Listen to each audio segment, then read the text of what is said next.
Assalamualaikum warahmatullahi wabarakatuh. Perkenalkan, nama saya Fadilah Hayatin dengan NIM 23401013 Prodi Ekonomi Syariah kelas A. Akan menjelaskan tentang materi makalah 7 sampai dengan makalah 12. Materi 7, pengertian hadis maudhu'.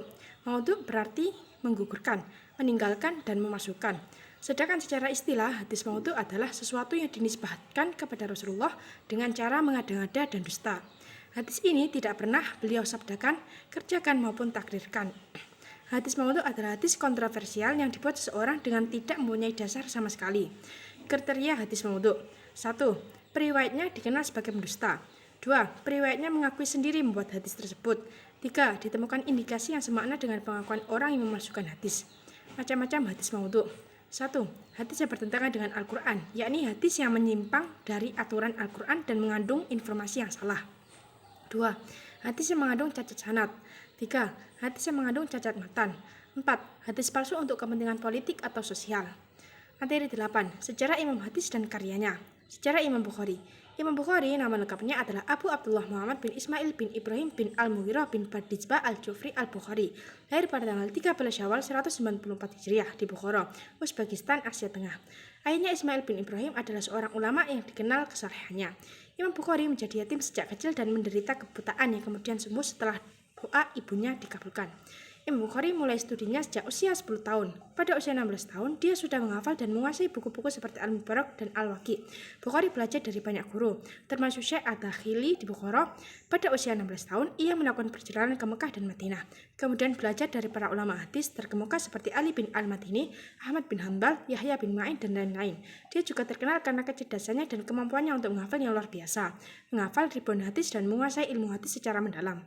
Imam Bukhari dikenal dengan gelar Amirul Mukminin fi Hadis, pemimpin kaum mukmin dalam ilmu hadis. Metode kritisnya dalam menguji keaslian hadis telah menjadi standar dalam ilmu hadis. Karyanya digunakan sebagai referensi utama oleh para ulama di seluruh dunia. Sejarah Imam Muslim dan karyanya. Imam Muslim nama lengkapnya adalah Abu Al-Husain Muslim bin Hajjaj bin Muslim Al-Qushairi Al-Naisaburi. Lahir di Naisabur pada tahun 206 Hijriah. Dia berasal dari keluarga terhormat dan berpendidikan yang mendorongnya untuk mendalami ilmu hadis. Imam Muslim belajar hadis sejak kecil dan menuntut ilmu dari berbagai guru terkenal di Khurasan, Irak, Hijaz, dan Mesir, termasuk Yahya bin Yahya, Ahmad bin Hanbal, dan Ali bin Al-Madini.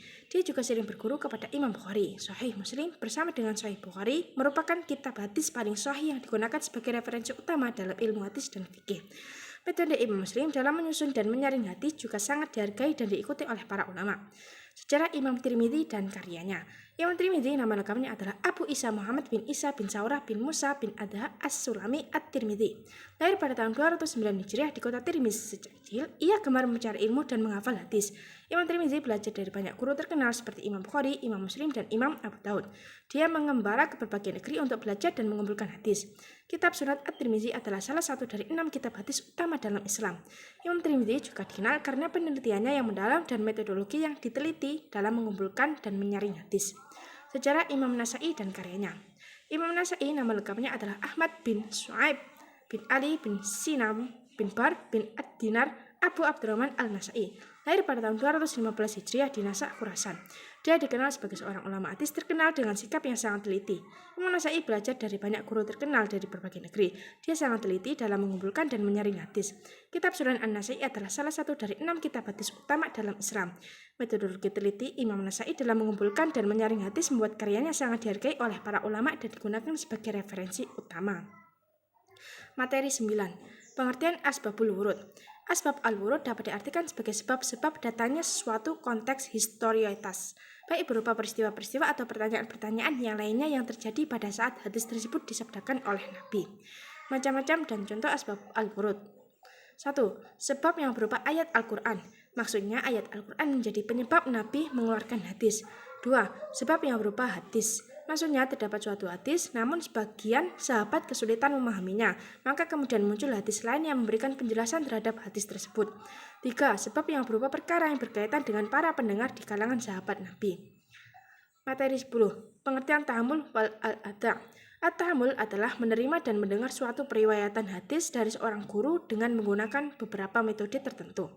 Sedangkan yang dimaksud dengan al-adha adalah menyampaikan atau meriwayatkan suatu hadis kepada orang lain dengan cara-cara tertentu.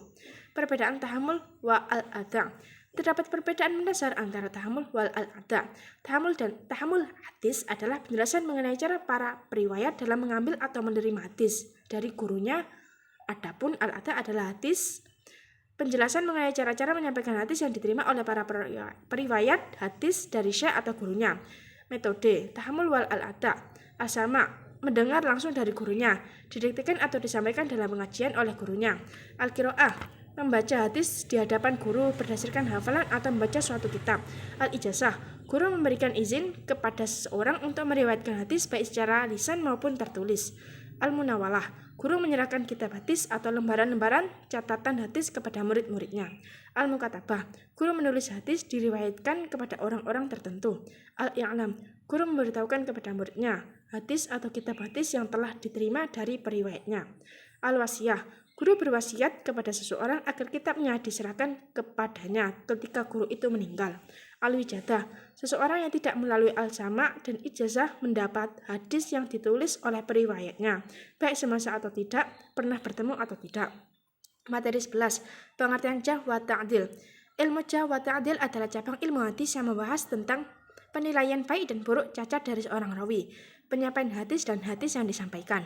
Jarh berarti kritik atau penilaian yang negatif terhadap seorang rawi, sedangkan ta'dil berarti penilaian yang positif atau muji seorang rawi.